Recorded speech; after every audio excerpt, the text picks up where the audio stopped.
Gather, veterans. It's time to join the fight.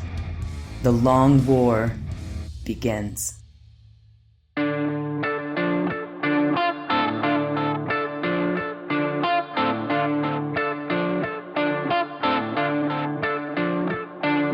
This is The Long War. I am Kenny Boucher, and I'm joined tonight by my partner in crime, Wyatt Turk. We don't have a Robbie B here. He actually blew his back out doing some lizard shit. How you doing, brother? Doing pretty good, man. It's been a good week. How about yourself? Yeah, I mean, it's been one of the most exciting weeks in this year. Oh, man. It is a roller coaster of emotions right now. Yeah, we have, due to some shady deals I pulled off, some bohemian gentlemen were involved. Yeah, some unspeakable acts. Some unspeakable acts. Got a collection of shady pictures and sketchy PDFs. And because of that, for like about a straight week, we've been relentlessly, to use your turn of phrase, trapped in a prison of our own design for the last. Yeah, we've just been Chaos Space Marines on the brain because we have the info. Yeah, we've been talking a lot about them on our tactics page and our posting some stuff up on Facebook. I actually recently posted something on my public Facebook channel. So like this, we've been just scheming like crazy. So we'll definitely talk about some of our favorite Chaos combos confirmed with backup. Actually have pictures of these things. And we've been a straight week on this, like just like so many lists, so many new combos. And it is good and exciting information. But this is all on the heels of also the new balance update and points for the new season of Warhammer 40K, the Nephilim GT book. Is that what it's called? Yeah. So this Nephilim season, whatever.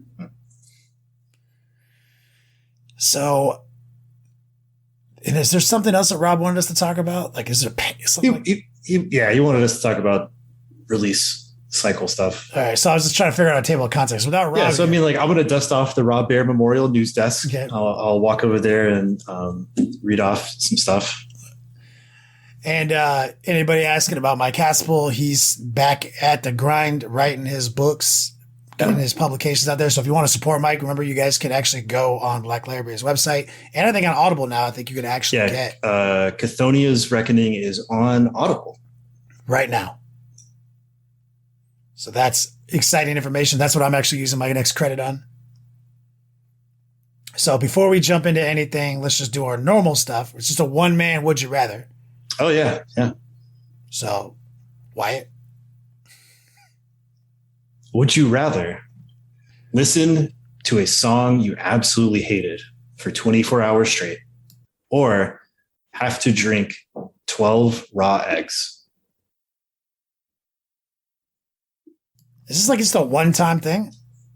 Yeah. You just have to make this choice. Like I don't have to listen to this song if I just eat 12 raw eggs right now. Yeah. You just have to down 12 raw eggs. And you gotta drink it. It's gross. It's gross. Yeah. But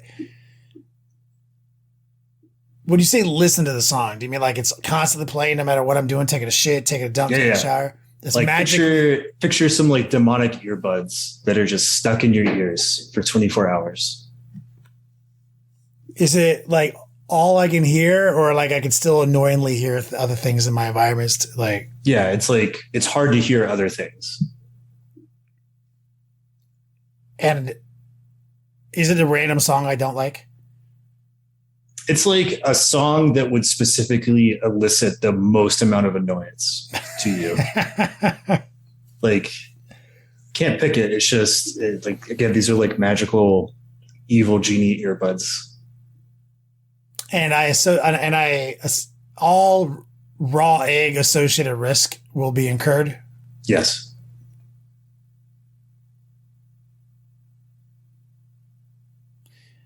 Yeah, I will consume 12 raw eggs.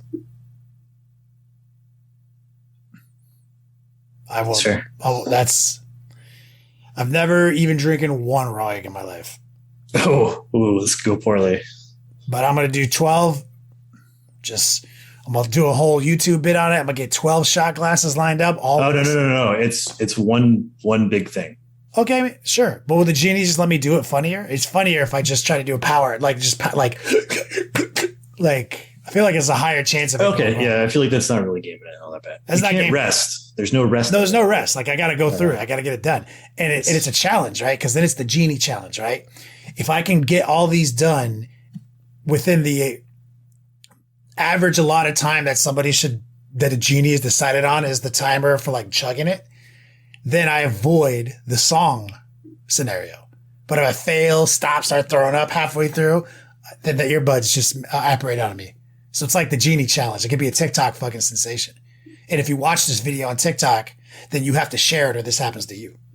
Ooh, yeah. I feel like that's a little bit of evil the genie could get behind. Yeah, he's like, yeah, I'm with that.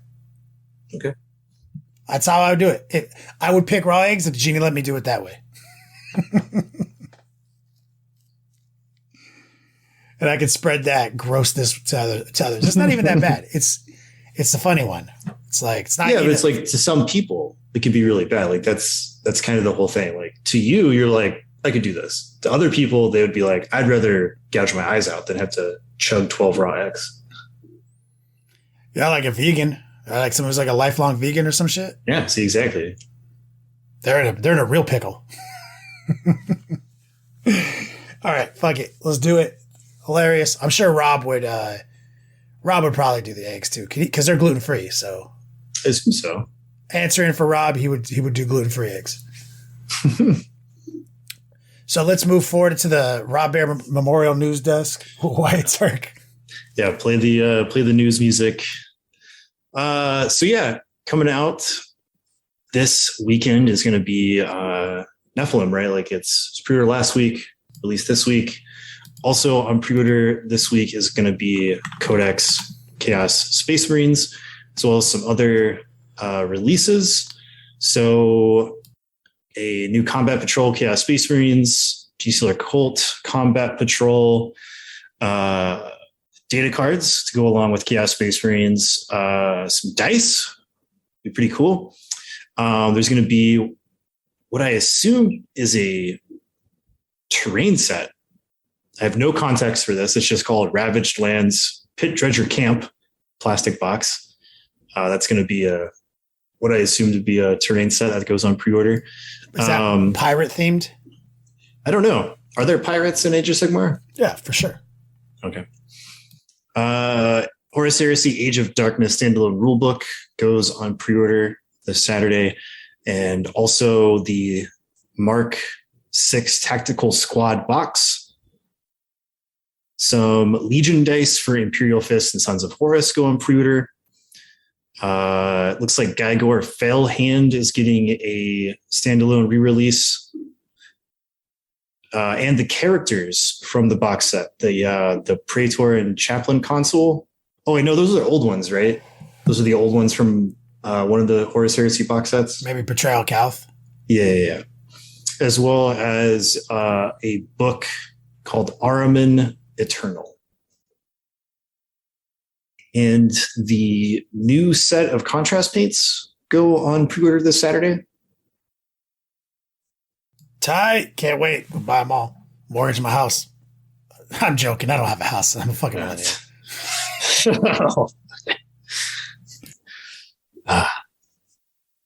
Yeah, I wouldn't buy those either. I mean, I traded my Beanie Baby collection for them. They're about the same thing to me.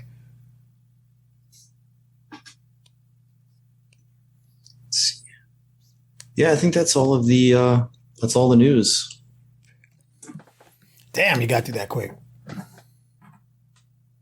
It's not hard. I don't know why Rob plays it up all the time. He gets triggered. Then he goes off on he likes to editorialize. I like old-fashioned news where it's just the facts. This, and then we're all waiting for your opinion. I don't have an opinion.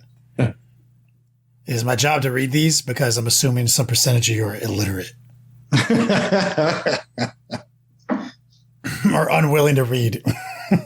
That's true. All right. Sick. So now we're unsupervised. We can do whatever the fuck we want. Rob's not here to tell us or shame us. Oh, Marvel Crisis Protocol section.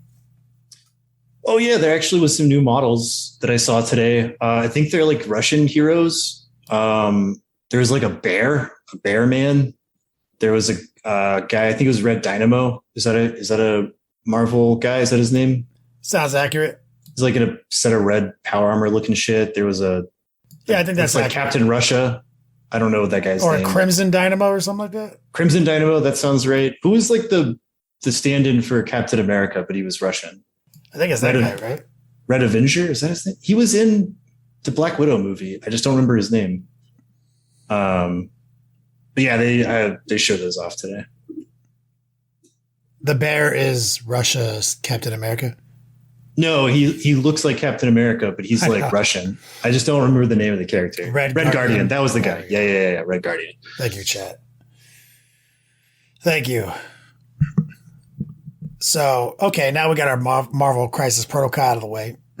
We have a bunch of topics as we discussed just a few seconds ago, because I thought this tabletop marketplace would take like a half hour. So, and I speed ran that shit. So we could talk about the fun shit. So we'll hit you real hard in order of how it came to us then. Chronologically speaking, a week ago since we last spoke to you, we came into possession of some shady, back alley, Prius infused, mustard stained documents. Yeah. I gotta thank Kenny for taking one for the team the way he did. He was used and abused to get these. I mean, I'll do what it takes, man. You're talking New Chaos Knights, talking New Chaos Codex, whatever it is, man.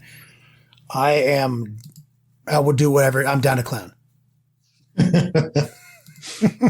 So we're not going to, obviously I'm not going to read you guys the Codex or anything like that, but we've spent a week in a fugue state, me and Wyatt, and also our friend Matt, OTPHGZ. And we've got some combos because, here's the thing. Some shit's important to each of us differently, right? Matt is all in on the, the Emperor's Children lifestyle?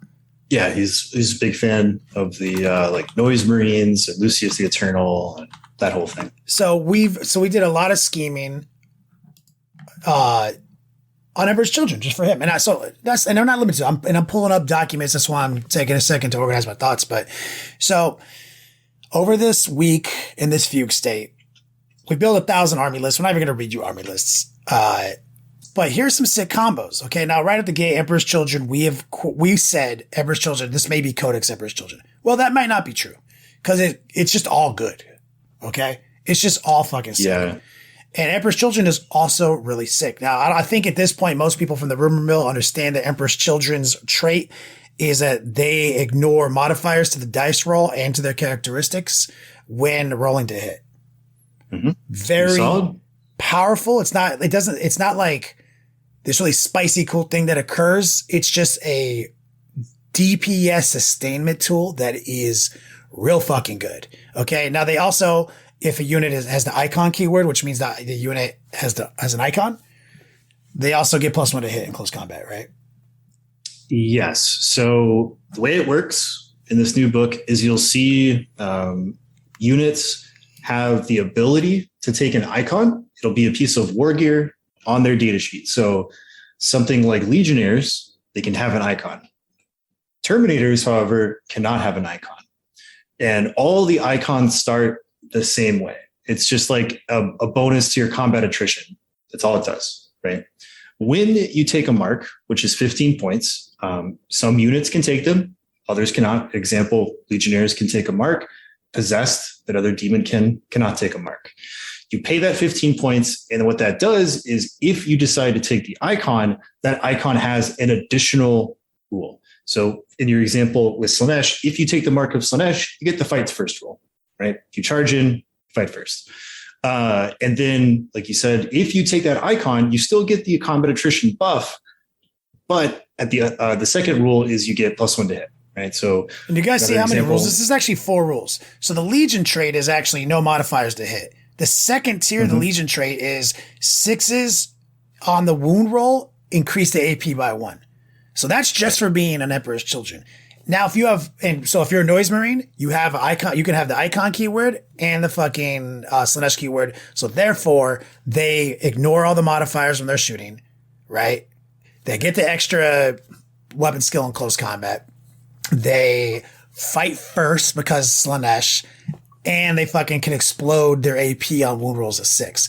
All of that. It's like 4 fucking things just slapped into them for simply paying 5 points for an icon because they already have the mark baked into their unit, right? So Noise Marines are really powerful. Like we said, they're going to be. You basically get the mark for free, I think is how the math works out. Yeah.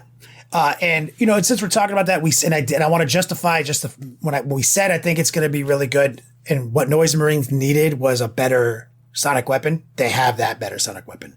Okay, it literally has AP. It used to not. Okay, if it's in half range, does an extra damage. It used to only do 1 damage, so they don't shoot twice anymore. But they literally have double the damage capability. Right? It's kind of the same thing. Simultaneously, now every time they roll a 6 to wound organically.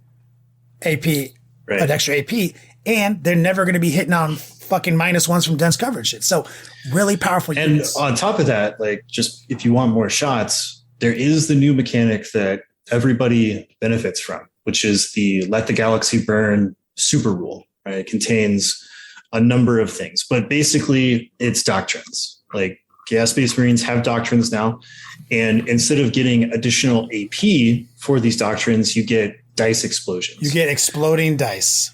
Right. So remind me what noise weapons are. They're all assault? They're assault. They're all assault. Yep. Right. So what you will want is Wanton Massacre. Right. You are engaging in Wanton Massacre. It's as a verb. And when you're in that, rapid fire, assault, and pistol weapons all score additional hits on a roll of a 6. Yeah. So think about this Noise Marine squad right now for almost no investment. You have double the DPS in the moment. 3 shots per sonic weapon. They have AP when they didn't used to. If you're within 12 inches, it's doing 2 damage when it used to do 1. Any 6 you roll a wound is doing AP 2.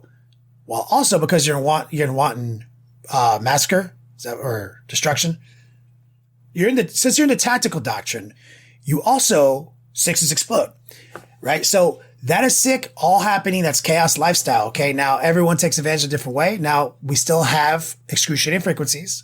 So what it does is it makes mortal wounds happen on wound rolls of 6 to a cap of 6. So now when you roll a wound of 6, 2 things are happening. A single mortal wound is being inflicted on the unit, and an additional AP is being inflicted on the unit. Just like that. So like Noise Marines don't play games. So I just wanted to circle back to Noise Marines because we said Emperor's Children really good and they're very near and dear to a lot of people. But here's my Emperor's Children combo of the day. Okay. Emperor's Children. Warp Talons. They are 280 points for a unit of 10, guys. They have 5 fucking attacks each with lightning claws. They hit on 3s. They fucking reroll their wounds. They're AP2. 1 damage. They fuck real hard, okay? Now, they don't get the Mark of Slanesh. They can't buy that as Wyatt said, but they are Emperor's Children. So they're in my Emperor's Children list, okay? Honor the Prince was a really powerful stratagem before, but it was really just utilized to make your character deep strike in and get a guaranteed charge. It does something different now and actually does 2 different things based on what phase you're in. This combo is sick, not to be overlooked. 1 CP. I'm going to honor the Prince in the movement phase, and what it states is you don't roll an advance roll. Instead, you simply add 6 inches to the movement characteristic of this model. Right. So you're not actually advancing. You're not advancing. Cool. That's 1 CP. So I'll move 18 inches of Warp Talons. But now we're in the charge phase. Well, if I want to honor the Prince in that phase, it says instead of rolling 2d6 to determine your charge distance, instead you just roll 1d6 and then add fucking 6 to it. Fantastic. So that is with with nothing weird happening. That's 27-inch charge, dog. Yeah, it's a very clean, concise rule. Makes a lot of sense. It's strong as fuck. That's my combo. That's my combo of the day right there. Warp Talons, turn 1 charge, and get fucked. And there's obviously all sorts of other stratagems at play that you can utilize. But if you just want to use a 2 CP combo to put fucking knuckles to chins on turn 1, Emperor's Children's got your back, homie. Yeah, dude. Now, here's a Red Corsair combo of the day. Now, Red Corsairs are awesome. Advanced and charged are near and dear. This is Wyatt's shit, right? Wyatt's all dick hard on Red Corsairs right now, just like our boy Matt is dick hard on fucking EC. And Red Corsairs, advanced and charged, that is so powerful, It doesn't even need to be discussed. Yeah. Everyone knows. But what we can say, so they have 2 parts. All the Legion traits have 2 parts. So Red Corsairs, everything gets Legion traits now. That is new in this codex. So we'll just clear that up. Fucking everything has it. I think the only thing that doesn't is Cultists. Advance and charge, and you count as 2 models for the sake of holding an objective. And if you have wounds of 10 or more, you count as 5 models. That is so fucking good. They're so powerful, right? There's 1,000 different ways to go with them, and they're looking really flexible, guys. But here's an interesting combo, just in addition to all this offense they can bring to bear, right? That is so obvious. They have something really just neat and maybe sometimes overlooked. They have a warlord trait called the Dark Raider.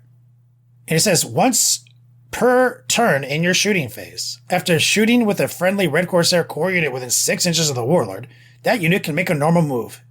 If it does so, it cannot charge. That's fire and fade, son.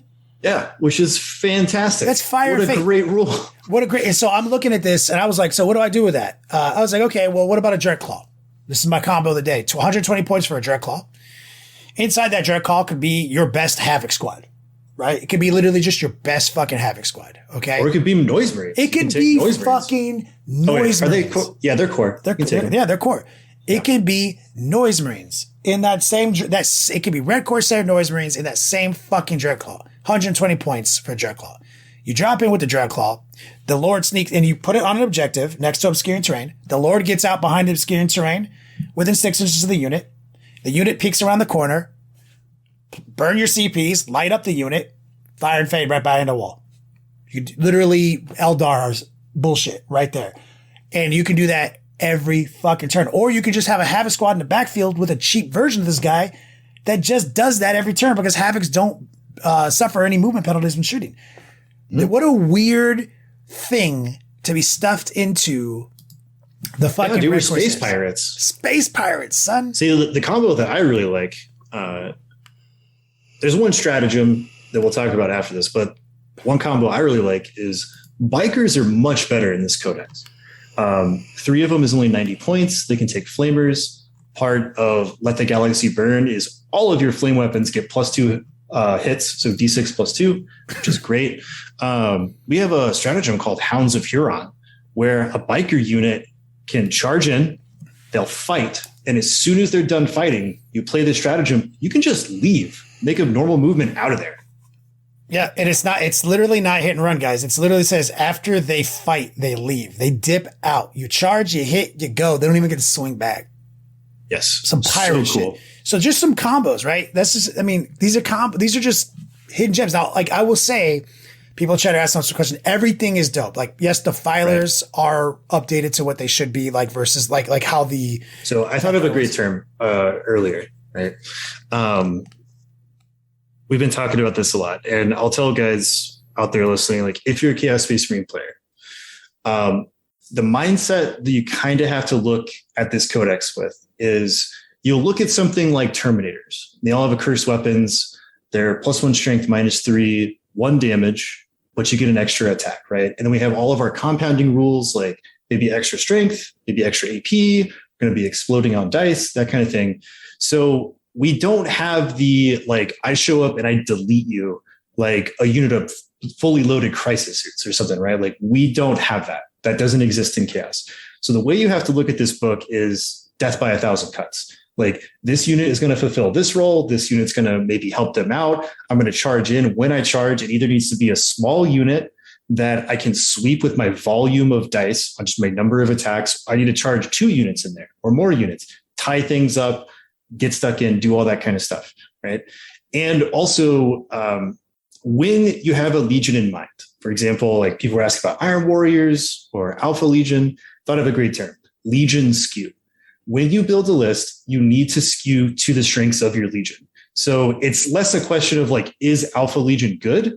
Like, yeah, they're all pretty good. But if you want to play Alpha Legion, you need to read into these rules. You need to look at your strengths and weaknesses, your secondary, your stratagems, warlord traits, relics, all that stuff, and skew really heavily into those strengths if you want to do well. Yes. And for example, like Red Corsair's advance and charge. So that is heavily influencing Wyatt's unit choice. Also, that stratagem he just talked about with the bikes, heavily influencing his unit choice as he's designing his Red Corsairs list. That is how you have to look at it. Like, where are my synergies? What is being benefited by what? How do I maximize these set of rules? And they're kind of guiding your hand down. Red Corsairs are specifically interesting to me because there doesn't seem to be like one true way to do it. Like Red Corsairs has like just from a couple of unique stratagems and the fact that they advance in charge and count for more wounds than they are when holding objectives. There's a lot of places you can go with it. And you have a fire and fade stratagem, but you also have a bikes can do this weird thing. How opposite. We also have a stratagem that's never been seen in this era of 40K, which is super cool. Like this is a totally new thing, which we've never even thought of. So they have another stratagem. It's called raid supply lines. Like the whole theme of Red Corsairs in this book is like, we're going to go and we're going to steal your shit, right? Even their secondary. So raid supply lines, use this stratagem at the start of your reinforcement step or of your opponent's movement phase.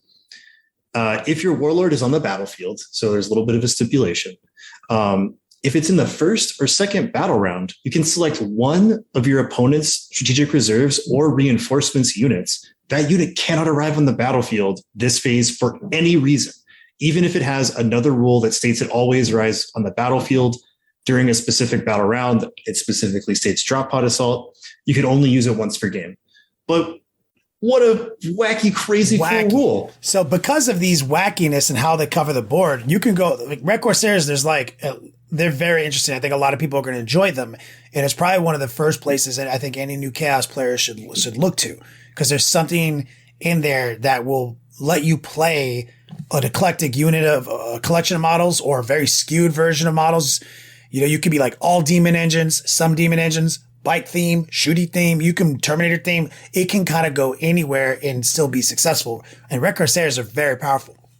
Now, in line with that new term that you just came up with, Legion Skew, I love that. That's like flawless for this. So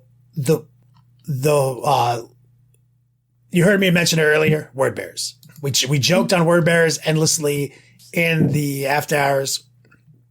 Nobody likes them. Everyone hates them because of, apparently they ruined the Imperium.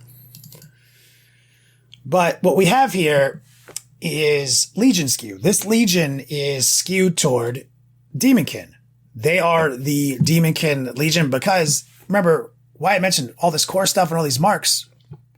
Possessed don't get that. Warp Talons don't get that. None of that. None of them get that. Obliterators too. Obliterators don't get that. So like all your cool stuff that like reroll stuff for core and does core this and point and click core that, none of those units get it. But then when you look into word bearers, you realize that other relics of warlord traits do.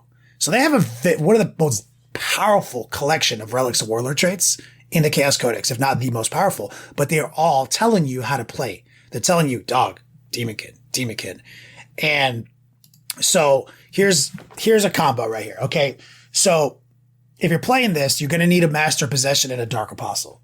That's your two HQ choices because you get no benefits from anyone else if you are spamming Possessed and Warp Talons. Okay.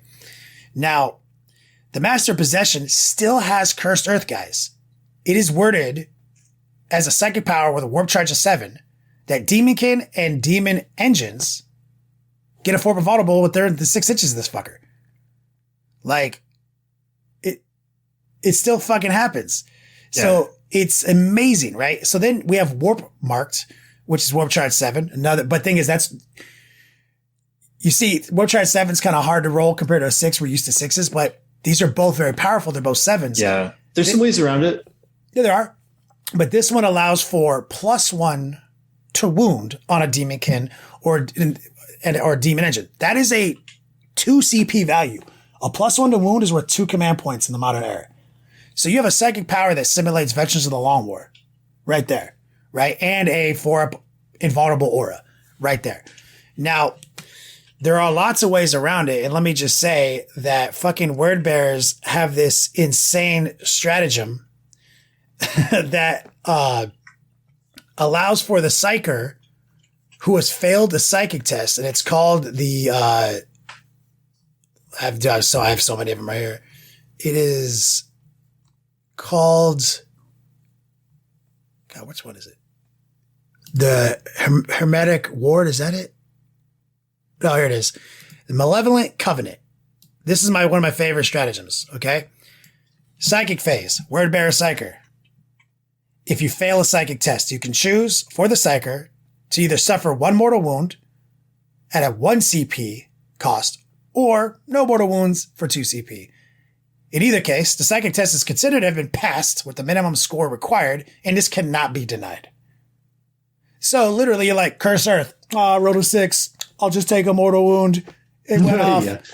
Yeah. Oh no. Like, solid. Bro. So that's solid, right? So check this out. This is the new Dank Apostle or the World Boss. Okay, guys.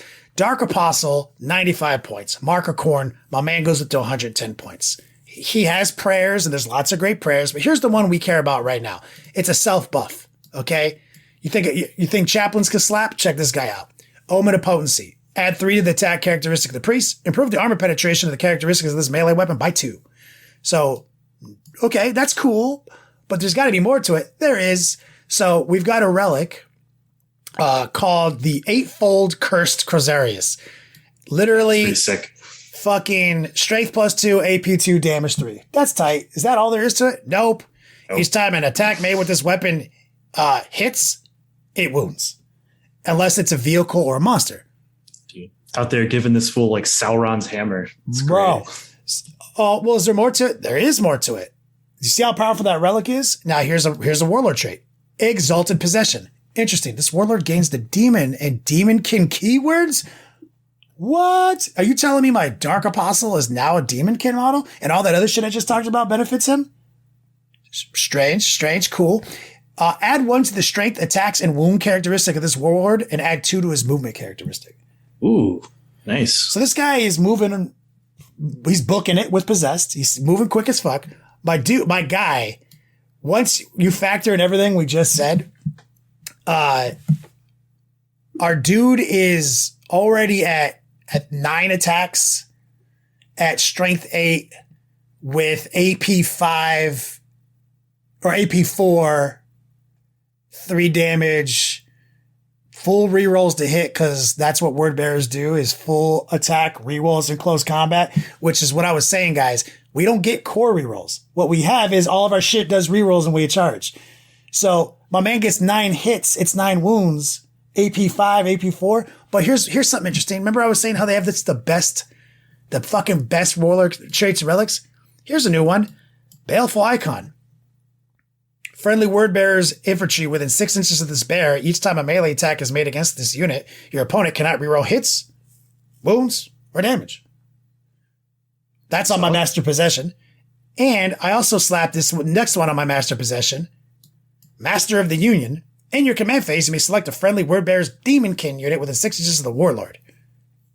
Until the start of your next command phase, add 1 to the strength characteristic of models in that unit. And each time a model in that unit makes a melee attack, add 1 to the AP. So, if you put all of that on the Dank Apostle, that's 10 attacks, or it's 9 attacks, strength 9, AP 5, hits equals wounds. Now, let's say you're fighting a knight. Oh, wait, I don't auto wound a knight because he's a vehicle keyword. Oh, cool. Let me just hit him real quick with the warp marked psychic power. So he's +1 to wound. Turns out I hit on 2s and I wound on 2s against the knight. That's like one-shotting a knight.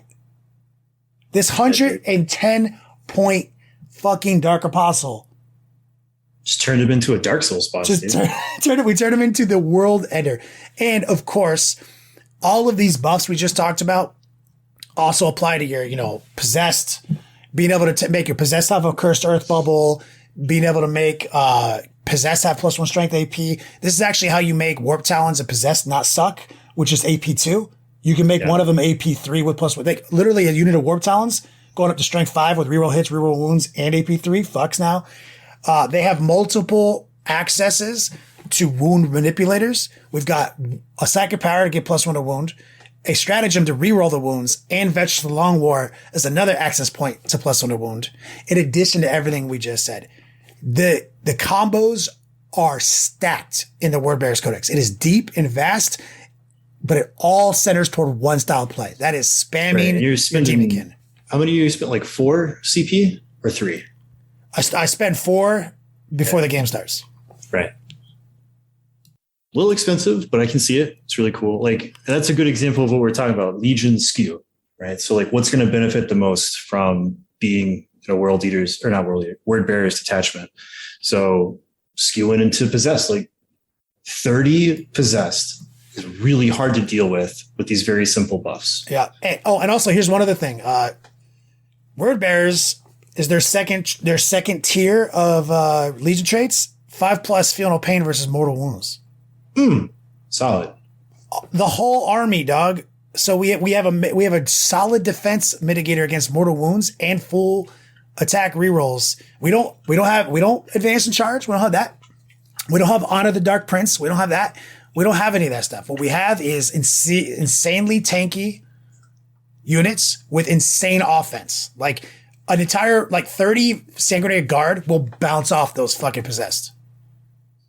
Like straight just bounce off them. That being said, like if you have possessed and you're like, I don't want to do like they're all painted for this Legion. That's my favorite one. The data sheets for possessed and warp talons are actually really solid. Like, but they excel as word bearers, right? And then beyond that point, all of this Legion shit is detachment based.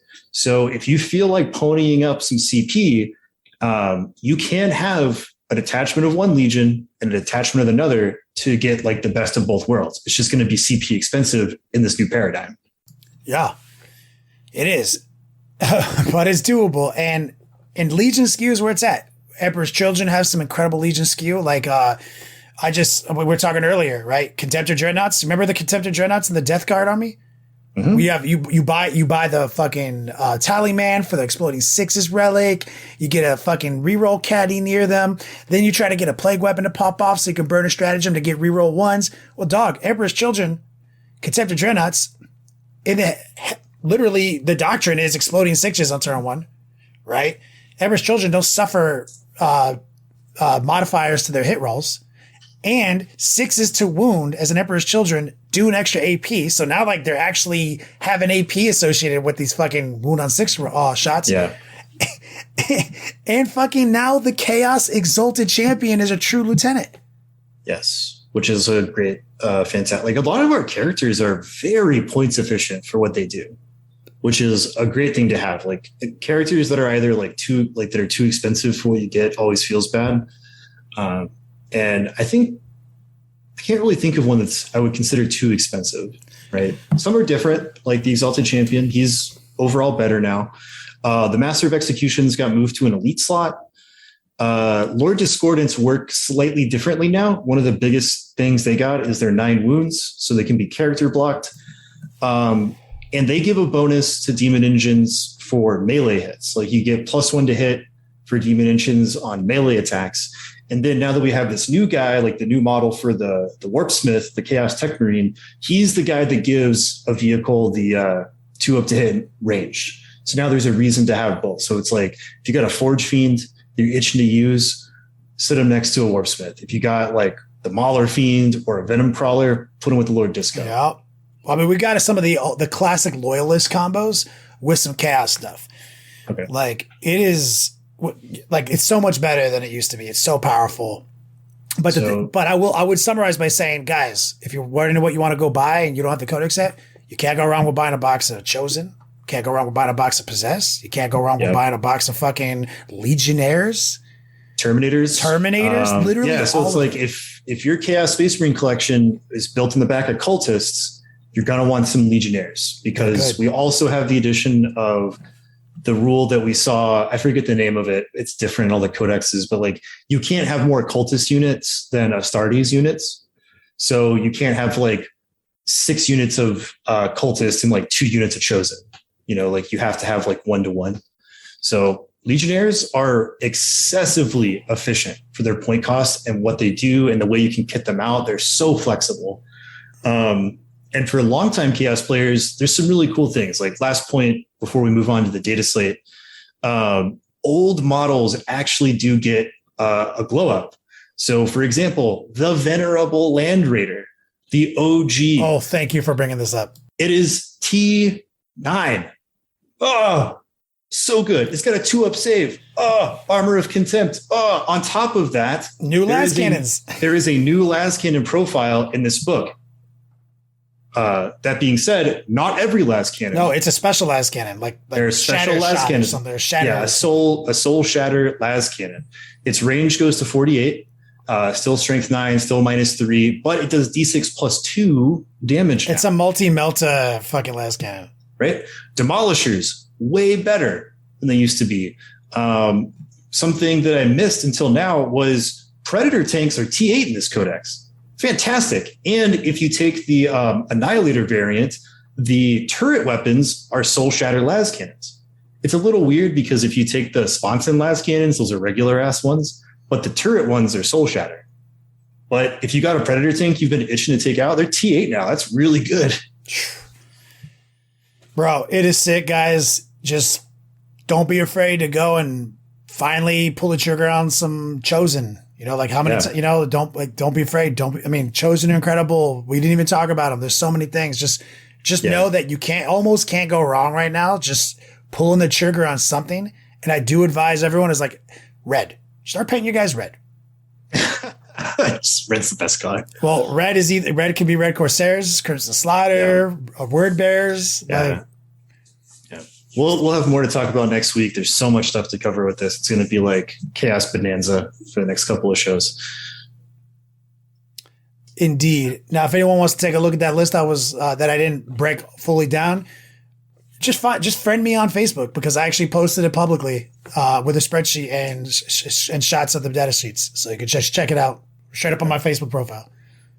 And we're also doing list building stuff on Next Level Tactics. That is accurate. All right, so we had a data slate. It happened. We got chapter approved points. Lots of really cool stuff yesterday. Today we got the balanced data slate. Bunch of really cool stuff for this season. So let's kind of just go in order. We're not going to read it word for word. You can do that yourselves. We're just going to talk about some of the changes, some of the things that we like, some of the things we didn't like. First up is Armor of Contempt. Largely unchanged. It does have an addition, though. Astra Militarum vehicles now get Armor of Contempt. So good. So good. Doug, you know what? But I thought Imperial Guard were unplayable trash. Like, this is too much. Yeah. I can't. Yeah. I just can't. Just throw them in the trash, man. Or just send them to me. I mean, I'll post the P.O. box in the description. Just send all that shit to me, man. So yeah, that's pretty cool. And they got some additional ones when we get to the Astra Militarum section. I was actually a little worried. I thought that Armor of Contempt might get taken away. It might get changed. Because it's a good rule. It just seems we're going to play a whole season with it first. Yeah. Because it was kind of impromptu. Is the way I read that is impromptu. So we're going to play a whole season with Armor of Contempt before any kind of walking back occurs. Yeah. So good news for IG players. Aircraft stuff unchanged. Indirect fire stuff unchanged. Bodyguard slight change. They added in Victrix Guard, because that wasn't in there before. And the Wall of Flesh rule was not in there before, and now those are. Sisters, pretty much unchanged. Astra Militarum, a couple of changes. So now Hammer of the Emperor applies to all Astra Militarum units in your army, if all the same regiment. And they added in a designer's comment that it will work for Tempistus, now included in other regiment detachments and for themselves and their own detachments, if they all have the same regiments. That was like a thing they left out, was like, what about Scions? The other thing is the Titanic models, like Baneblades and such, get a 2-up armor save now. And also Armor of Contempt. And also Armor of Contempt. So now your Baneblade is a 2-up save and Armor of Contempt. Awesome. Custodies are, they're still in the Buffalo Bill pit, putting the lotion on the skin, no changes. Adeptus Mechanicus got a bunch of walkbacks. Like they got a bunch of stuff restored.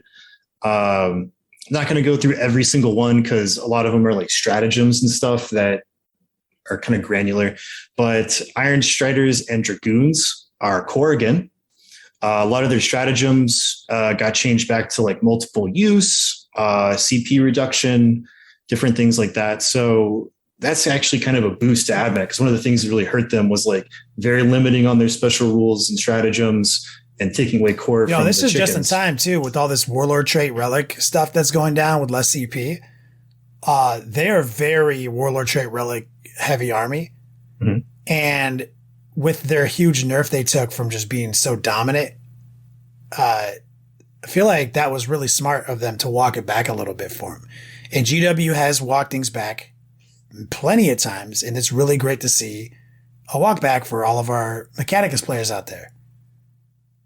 Yeah, they were hurting there for a little bit. Yeah. Like they kind of got knocked off the top of the mountain pretty hard. Real hard. So that'd be cool, because we're seeing like some actual like balancing. So some things are going down, other things are coming back up. So it's pretty cool. Drukhari, no change. Azerjani got some stuff. So Hail of Doom can't be combined with other custom Craft World attributes. So it's a pretty simple change that just kind of limits Hail of Doom stuff. Eldritch Storm now needs visibility to the marker. It only triggers on a 4-up rather than a 2-up, and doesn't get more mortals for extra actions. So it's capped at D3. So much more reasonable. Matchless Agility now only lets you reroll battle focus rather than auto moving 6 inches. Kind of tone that down a little bit. Fire and Fade, pretty big nerf. You can only use it once per game now. Unless you're Red Corsairs. Yeah, unless like, we took it. We stole it. We Space stole that pirates. shit. Pirates. Right now. I am the captain now. So yeah, they got some changes, toned things down a little bit. They're still super strong. Not a whole lot of like core mechanic changes to them. Space Marines, unchanged. Chaos Space Marines, I love this line. You get your new codex. That's your balance. Rejoice. There is a change though. In the new codex, Iron Warriors, part of their Legion trait is they reduce AP by 1. So they gave them the same change as Salamanders, where now that is changed to you can't reroll wounds against Iron Warriors units. Because Armor Contempt. Yeah, because you can't stack it with Armor Contempt. So they decided to give them no wound rerolls, which is great. Like Iron Warriors are going to be super tanky. Your tanks are going to be great. Your Demon Engines are going to be great. Very thematic. Shit, man. Iron Warrior, Mark and Nurgle. Hell yeah, dude. Death Guard, no changes, but they did get a very good glow up in the chapter approved points update. So Death Guard players party like it's last edition. Tyranids got some changes. If you have a Hive Tyrant, it must be your Warlord. So that's kind of a change. And it also changes how it interacts with Synaptic Imperatives, as now Synapse models only have imperative while the Warlord is on the battlefield. And if the Warlord is destroyed, all your imperatives cease to function. You're not like limited to taking a Tyrant. You can take other things as your Warlord. But if you have a Tyrant, it must be your Warlord. And then there was a change to the hyper adaptations rule, and you can only swap out an adaptive part of your fleet adaptations in the list building stage, not pregame anymore. So that was something that kind of gave them a little bit too much flexibility. Tau, no changes, but Tau got hit real hard in the points department, so they're going to take a dip. Necron's got a bunch of stuff. So command protocols got a bit of an overhaul. You have to have a noble on a battlefield to use them, or no longer need that. You no longer need to have a noble. Just any character does it. Sorry. Protocols are battlefield wide. There's no range requirement anymore. You still choose protocols the same way, but the one you don't pick, or one of the ones you don't pick in the case of the Zarakan Warlord trait, becomes active for your army in every battle round in addition to your normal one. And you get to choose which directive kicks in each round as well for extra flexibility. If the associated protocol with your dynasty, both directives are active as normal. It's pretty huge. You also get core on spiders and spiders and vehicles. So like all vehicles. Oh, and I think like the big guy too, right? Yeah, Silent King, I believe, has the vehicle keyword. Yeah, so his core. Yeah, double fact check me on that. I'm not a Necrons player, but yeah, they're just giving fucking everything core. Like, yeah, cool. Dude. Like Party on.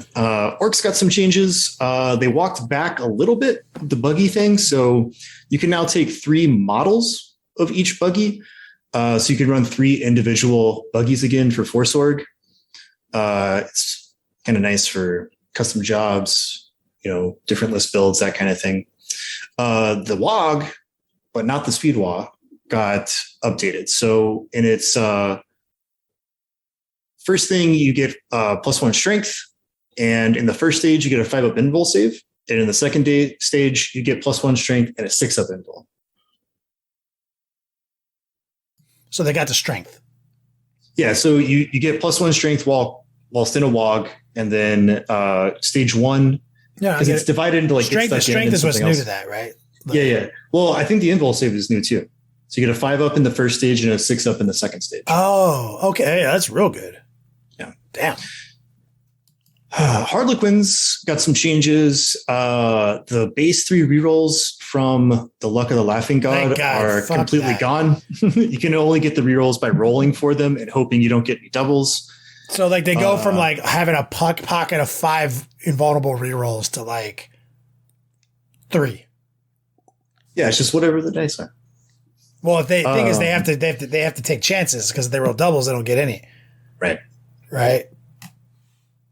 Let's see what else. So they would just roll 2 dice with their 3 and get 5 automatically, right? Is that how that used to be done? Not a Harlequins player. I don't know how it works. Let me just tell you, it's the most annoying thing in the fucking world, is that pool of dice that they just keep rolling shit with. Yeah, so that got toned down. Light Sadith is only applicable from 18 inches away now. So they expanded that a little bit. Makes it a little bit easier to overcome. Dark Sadith no longer gets to fight on death if they haven't already attacked. Instead, when a dark model is destroyed in melee, they do a mortal wound on a 4-up to the enemy unit that destroyed them, after they've finished attacking to a max of 6 mortals per phase to each enemy unit.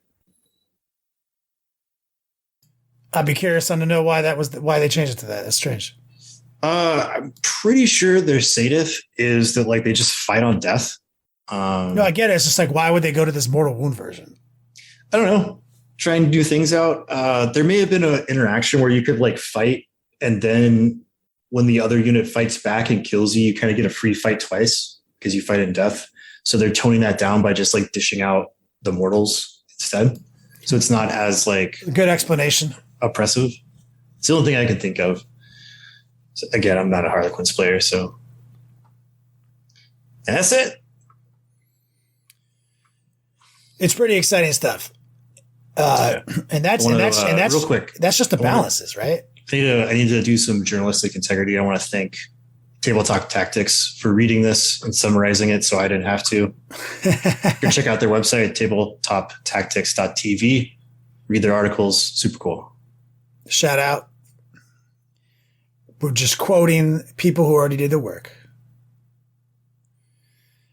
So point-wise, I'm sure every human on Earth has already downloaded the points, instantly went to the faction they're playing right now, and tried to determine how many points they save. Right? Or that's what you did, right? That's what everybody does. I mean, it's kind of weird. So like Chaos is in a weird state. So we actually, if I did not have the information that we currently have, it's actually kind of cool because when they unveiled the Nephilim stuff, we got to see all of the faction secondaries for CSM, like a full week before the book even went on pre-order. Super cool. And with this point stuff, we got to see the CSM points a full week before the codex. Also very cool. That's true. So I just went to my Blood Angels and found out that I saved 2 points per Sanguinary Guard. I was like, cool. Feels good. Feels good. You know? They didn't change my Vindicate. They didn't change the Whirlwind points. They didn't. There's some. I had a wish list, right? I had a wish list, and at the very beginning of my wish list was points drop by 1, so I don't have to paint another model because I needed to pick up 1 point, or I had to paint another model. Hate that feeling. And so I picked up 16 points, net 15. Turns out I don't have to paint another model. Huge success for me, right? So. But a lot of stuff, right? You said Tau got shit on pretty hard. AdMech got right back in some places. Crisis suits got hit pretty hard. Like I think most Tau lists went up by like 300-400 points in some ways. Like, yikes. The other stuff actually, someone in chat mentioned this, and this is a good point. He's like, Smart Missiles stayed the same despite the changes in line of sight. That's honestly why I thought Whirlwinds were going to go down 25, 30 points, because they're utterly, they don't kill things. The last thing that's ever died from a whirlwind already happened. It's not happening. Yeah. I guess their reasoning is that like the weapons aren't nerfed if you have line of sight. Yeah. So they're still powerful. So they're still, yeah. So I guess, so I'm like, okay, hopefully we just get different weapons. But I feel you on that, brother. But like, fuck all that. Talk about Death Guard. Oh, yo, Death Guard got such a good glow up. Primarily, Plague Marines went down, and all of their war gear is free now. Wait, they went down in points? Yeah, they went down to 18, I think. Wait, what? Were they not like 21 before? It's been they're like 105 points for a squad. How many points is a squad now? Oh man, you know I'm bad at math. Don't do this to me. So 21 points. They're 21 points. In my Are they still okay? Let me pull up the points because I don't have them open for this discussion. I'm about to lose my fucking shit, dog. Oh my god. I'm about to throw the blood angels in the trash for a year. I thought we were just going to be like, I like it. I didn't know that I was going to have to get all this. I mean, I have everything but this. I have it in my downloads folder. I don't think I downloaded on this computer. It's the problem. Got it. All right. What page are these nerds? Okay. 20. Death Guard right here. I've got the points. What are we looking for? Plague Marines? Plague Marines. No, they're still 21 points. They're still 21. Okay. I was looking at something different. So yeah, 21 points, but all of their war gear is now free. Guys, the mythological 10-man Death Guard fucking Plague Marine squad that has two of everything exists now for free.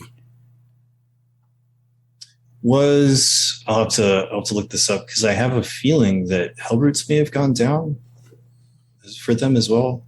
I don't know what they're listed as currently. But I saw about a report. Oh, they did go down. They did go down? Yeah, they're listed as 115 now. And in this one, they're the same as the Chaos Codex at 105. 105, nice. It's cool. Yeah. I saw about a report on Art of War with these new 10-man Plague Marine squads. They fuck, guys. Like, it's the mythological. You can do, I mean, you just can max them out with all their ranged weapons, everything, man. It's like it makes sense because, like, a squad of Legionaries with a Mark of Khorne is like 4 attacks each. Like, all this chaos stuff, it's like they're showing you how many attacks it needs to exist in 9th edition. So, what a classy fix. It's just like, all that stuff is free for Plague Marines. Take it. PBCs went down quite a bit. I think they are, what were they, like 175? 165 with entropy cannons. Okay, so they went down to the next page, 135 base. So I think they're 145 with entropy cannons because they're 5 points. So 135 base with the flamers, and then 145 with entropy cannons. And fuck! Now I'm gonna shove my my Blood Angels for another year. they got a huge discount. They're still really good. Mortarion went down in points. Did he really? Yeah, like 40 points or some shit. Oh, he's 450 now. Man, great. The other thing I saw that made me happy was my Fittic Blight Haulers went down. They're 120 now, which is what we said they should have been this whole fucking time. And they went the from whole like attack bite conversation a year ago. And now they're back to 120. That was the whole attack bite conversation a year ago. Like, thank you. It took him a year. Man, so yeah, with some really nice points decreases, OBSEC Terminators, Plague Marines that can just be absolutely strapped for free. Dude, yeah. And a reduction of our 2 best Demon Engine units. And also, you can take Abaddon as your Supreme Commander with Death Guard, and all his stuff works with them. So he's like a way better buff beatstick than Mortarion. That is a fact. 150 points cheaper. 150 points cheaper. Whew. Yo. Damn, what an exciting time. I mean, but it's almost too much though, right? How much was, points? Oh yeah, it's unsustainable. FAQ, new codexes. Bro, this game is unsustainable, dude. I don't even know why I don't even know why we're not playing. This game is just suffering from its own success. Yeah. I don't know what to say. It's like more people than in its entire history are playing 40K right now. It's like the most amount of people play this game. The most amount of people talk about this game, post about it on Instagram. Like the most mainstream miniatures game on the planet. Like everyone's just an idiot. Everyone's like, why you got this game's not good. Well, what was I thinking with all of our metric data, statistics, and community feedback? That one fucking guy on Facebook was smarter than everybody. So it's going to die. Just sell all your shit. My God. Volkai Contemptus went up again in chat? Nah, they're the same. I looked at them already. First thing I looked at. Yeah, I was kind of hoping that Martial Legacy would get taken away with this, and sadly it did not. I'm a little annoyed. Like, I know that I shouldn't have gotten too hopeful, but I feel like thematically and like canonically, the people that should have a Codex Contemptor Dreadnought should be Chaos, because like we're the Legionnaires. Like all the Space Marine chapters have been watered down and distilled over 10,000 years, yet somehow they have a Contemptor Codex in their Codex. But the only one we can take is the Relic Chaos one, and we have to pay Martial Legacy for it. That's true. Little sad. But Hellbrutes are pretty good. They got a points decrease. There's a lot of rules, synergies, their core. I think Hellbrutes are really solid, to be honest. Hellbrutes, dog, it's just so exciting, right? Like, so if you listen to this podcast, we named the live stream exactly what I said. It was like, FAQs, points, fucking codexes, unsustainable. 40K is unsustainable. That was our clickbait title for tonight, and it's it worked. We got some people in here, but ultimately, guys, whatever you're painting right now is not the last thing you're ever going to paint, right? You're going to paint more things in the future. Things that you already forgot about that have been in a drawer for a year don't matter. They're fictions. They're meaningless. Like if you haven't even looked at it in 6 months, it might as well not exist. You can throw it in a trash can right now, and it's meaningless to your life, your lifestyle, because you already profited for entertainment to dollar ratio from it.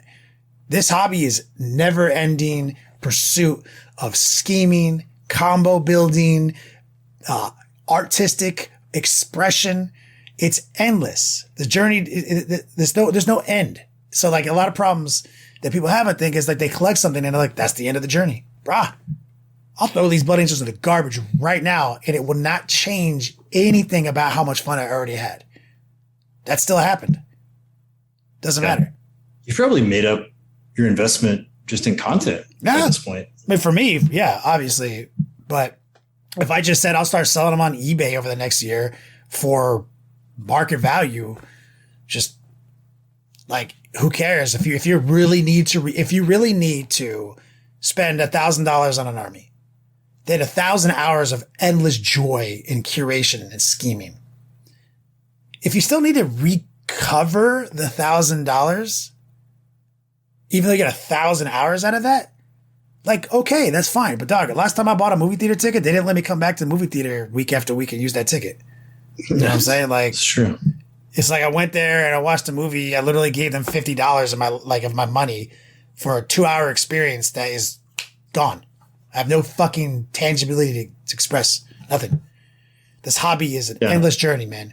And it's seasonal. That's the thing, right? It's like if you play casually, then most of this is meaningless to you, because if you don't play with chapter approved and you don't play match play, none of this matters. Like maybe the points matter to you, but you play casually. So it's not like it's make or break. You can just do whatever. And if your level of enjoyment is tied to going to events, like hanging out at your local RTTs, maybe going to a GT with your boys, having a nice weekend out, then like you just got to get right with yourself that there's going to be seasons. We're going to have 2 a year, supposedly. So like you just got to get used to like stuff is going to change. And then, you know, I like to look at it as a challenge, because if things get stagnant, I get bored with it, right? It's like playing a video game that's too easy. You know what I mean? Like you'll get tired of it. You're like, this is just too easy. I'm not having fun. I'm not being challenged. Yeah. So that's the way I like to see it. It's like, ooh, a new challenge to overcome. I get to scheme. I get to work my brain muscles on figuring this out and like changing and shifting and going forward. That's a fact, man. That's a really positive outlook. And I'll give my unsolicited advice of the day is stop being paralyzed by indecision and pull a trigger on your project in front of you right now. The sooner you do that, the sooner that the brainchild that you have in your mind becomes reality. Because until that moment occurs, everything you're sad about is a fiction, because it doesn't exist. There's no army. There's no 2,000 point collection. There's nothing. It's just boxes you've bought and that you hope to one day turn into something real. But until that day occurs, you don't even have anything to whine about. Don't be paralyzed by indecision. Pull the trigger right now. Doesn't matter if it's optimized. Doesn't matter if the FAQ is going to change it. Get your shit done right now. It only takes about 70 days at a casual pace. That's what I've been doing on my Blood Angels. And it's done. And it doesn't matter what the changes are. It doesn't matter if your points change. Because now you just have to grab a box of scouts to be legal. Now you just have to buy a new or convert a new HQ choice. Now you just need a dreadnought here and there. Just one thing here and there, and you're playing that army for 3-4 years now. But every day that you're paralyzed by indecision is a day that you don't get back. That's what happened to me with my Blood Angels, and I acknowledge that. I got paralyzed by indecision on my Blood Angels, and I missed out on an entire season of 40K joy. So now I have to move into this season, and I have to use the challenge, as Wyatt said, to keep me going. And I'm going to have to like grab a couple new models. Maybe I need to invest a little bit in some Death Company, things I didn't plan on. But ultimately, it's not the last model I ever painted. Mm-hmm. Yeah, well said. Got anything else? I was like going to kick it over to Rob to take us out of here, but we just stare over at the memorial news. Do I just grab a picture of Rob, put it up on screen, and just like we just slowly fade away? Well, I was gonna do the plug instead, but we can. Hey, Wyatt, you want to take us out of here, Wyatt, for realsies? Yes, sir. I can head over to patreon.com/thelongwar for all of our additional content and help support the podcast.